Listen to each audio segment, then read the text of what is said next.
Hi friends, ഇന്നും നമ്മളൊരു ബ്രേക്ക്ഫാസ്റ്റാണ് തയ്യാറാക്കുന്നത്. ഇന്ന് നമ്മളൊരു സ്പെഷ്യൽ ദോശയാണ് തയ്യാറാക്കുന്നത്. ഈ ദോശയുടെ പ്രത്യേകത എന്ന് പറയുന്നത്, ഈ ദോശയ്ക്ക് നമ്മൾ ഉഴുന്നോ ഈസ്റ്റോ ഈനോയോ ബേക്കിംഗ് സോഡയോ അതുപോലെ തേങ്ങയോ തൈരോ ഒന്നും ചേർക്കുന്നില്ല. 3 ചേരുവകൾ മാത്രം വെച്ചിട്ട് തയ്യാറാക്കാൻ പറ്റുന്ന നമ്മുടെ സാധാരണ ദോശയുടെ അതേ രീതിയിലുള്ള നല്ല ടേസ്റ്റി ആയിട്ടുള്ള ദോശയാണ് നമ്മൾ തയ്യാറാക്കുന്നത്. അപ്പോൾ അതിൻ്റെ കൂടെ തന്നെ നമ്മൾ വെള്ളക്കടല വെച്ചിട്ട് നല്ല ടേസ്റ്റി ആയിട്ടുള്ളൊരു കറിയും ചെയ്യുന്നുണ്ട്. അപ്പോൾ എല്ലാവരും വീഡിയോ സ്കിപ്പ് ചെയ്യാതെ കാണുക. നമുക്ക് വീഡിയോയിലേക്ക് പോകാം.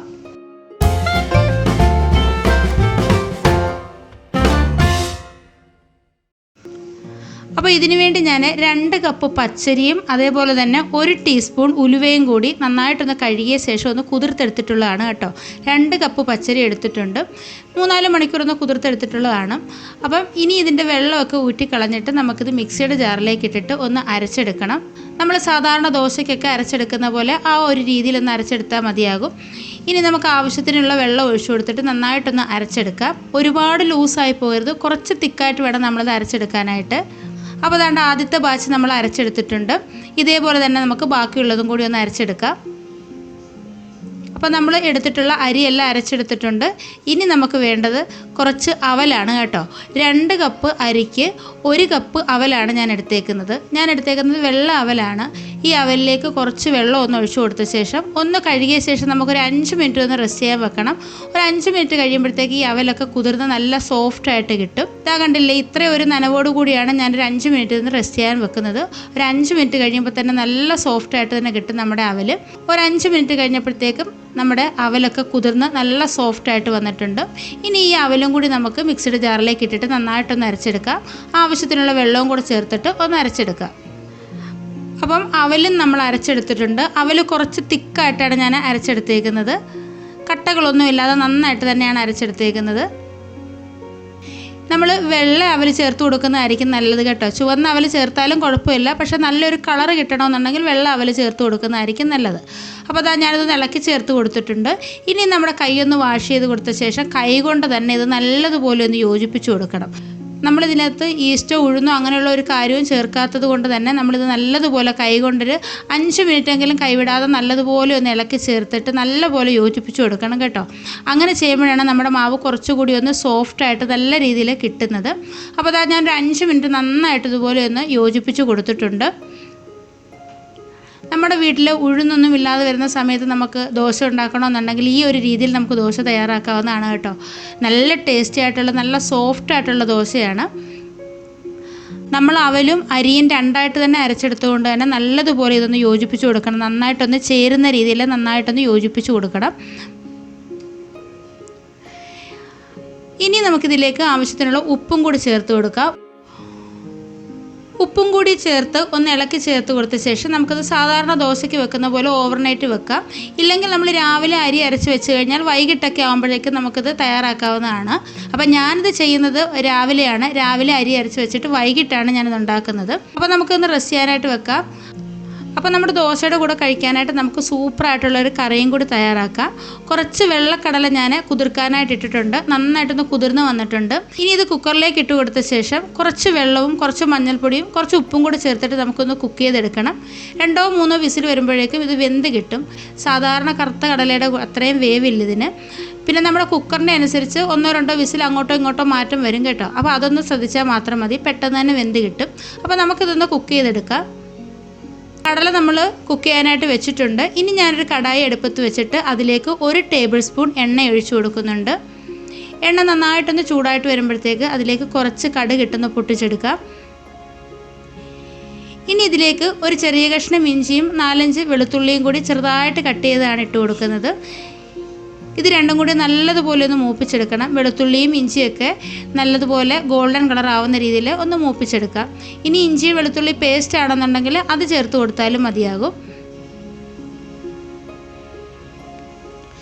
വെളുത്തുള്ളിയും ഇഞ്ചിയൊക്കെ നല്ലൊരു ഗോൾഡൻ കളറായി വന്നിട്ടുണ്ട്. ഇനി ഇതിലേക്ക് 2 മീഡിയം സൈസിലുള്ള സവാള ചെറുതായിട്ട് അരിഞ്ഞ് വെച്ചത് ഞാൻ ചേർക്കുന്നുണ്ട്. നീളത്തിൽ അരിഞ്ഞെടുക്കാതെ ഇതേ രീതിയിലൊന്ന് അരിഞ്ഞെടുക്കണം. പൊടിപ്പൊടിയായിട്ടൊന്ന് അരിഞ്ഞെടുക്കണം.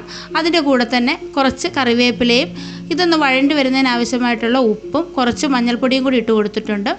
ഇനി ഇതെല്ലാം കൂടെ ചേർത്ത് നല്ലതുപോലെ ഒന്ന് വഴറ്റിയെടുക്കണം. സവാളയുടെയൊക്കെ വെള്ളം വറ്റി നല്ലതുപോലെ എണ്ണ തെളിഞ്ഞ് വരുന്ന രീതിയിൽ നന്നായിട്ട് തന്നെ ഒന്ന് വഴറ്റിയെടുക്കാം.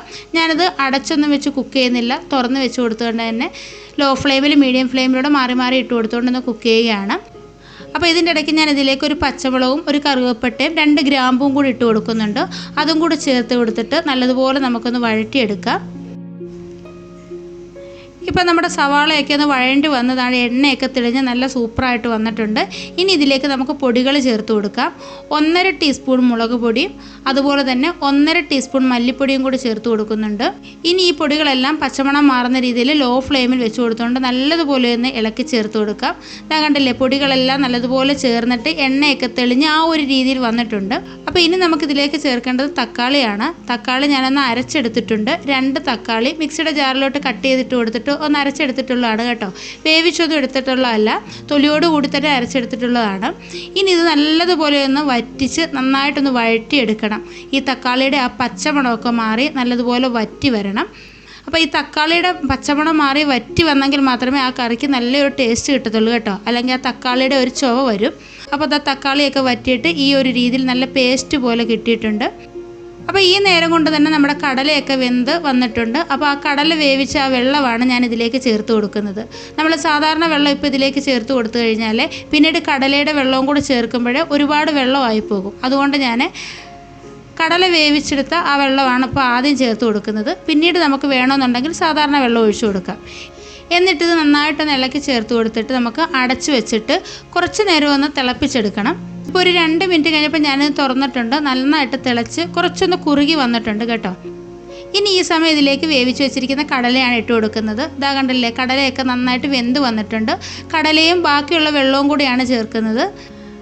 കടല ചേർത്തിട്ട് ഒന്ന് ഇളക്കി ചേർത്ത് കൊടുത്ത ശേഷം നമുക്ക് ഇതുപോലെ കുറച്ച് കടലയൊന്ന് ഉടച്ചു കൊടുക്കണം. അപ്പം നമ്മുടെ ഈ ഗ്രേവി നല്ലതുപോലെ തിക്കായിട്ട് കിട്ടും. അപ്പോൾ ഇതിലേക്ക് നമ്മൾ ഉപ്പൊന്നും ചേർത്ത് കൊടുത്തിട്ടില്ലായിരുന്നു. അപ്പോൾ കുറച്ച് ഉപ്പും കൂടെ ചേർത്തിട്ട് ഒന്ന് ഇളക്കി ചേർത്തിട്ട് ഞാനിതൊന്ന് അടച്ചു വെച്ചിട്ട് ഒന്നുകൂടെ ഒന്ന് തിളപ്പിച്ചെടുക്കുന്നുണ്ട്.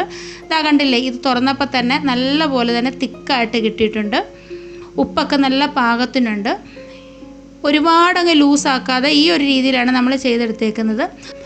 അപ്പോൾ ഇനി നമ്മൾ ഇതിലേക്ക് ലാസ്റ്റ് ചേർക്കുന്നത് കുറച്ച് പെരുംജീരകവും ചെറിയ ജീരകവും കൂടാണ്. 1 ടീസ്പൂൺ പെരുംജീരകവും 1/2 ടീസ്പൂൺ ചെറിയ ജീരകവും കൂടെ ഒന്ന് ചൂടാക്കിയിട്ട് പൊടിച്ചെടുത്തിട്ടുള്ളതാണ്. ഇത് നമ്മൾ ലാസ്റ്റ് ചേർത്ത് കൊടുക്കണം കേട്ടോ, എങ്കിൽ മാത്രമേ ആ കറിക്ക് നല്ലൊരു മണവും അതിൻ്റെ ഒരു ടേസ്റ്റൊക്കെ വരത്തുള്ളൂ. ആദ്യം നമ്മൾ ചേർത്ത് കൊടുക്കരുത്. അപ്പോൾ ഇതെല്ലാം കൂടെ ചേർത്ത് നല്ലതുപോലെ ഒന്ന് ഇളക്കി ചേർത്തിട്ട് ചെറുതായിട്ടൊന്ന് തിളപ്പിച്ചെടുക്കുന്നുണ്ട്.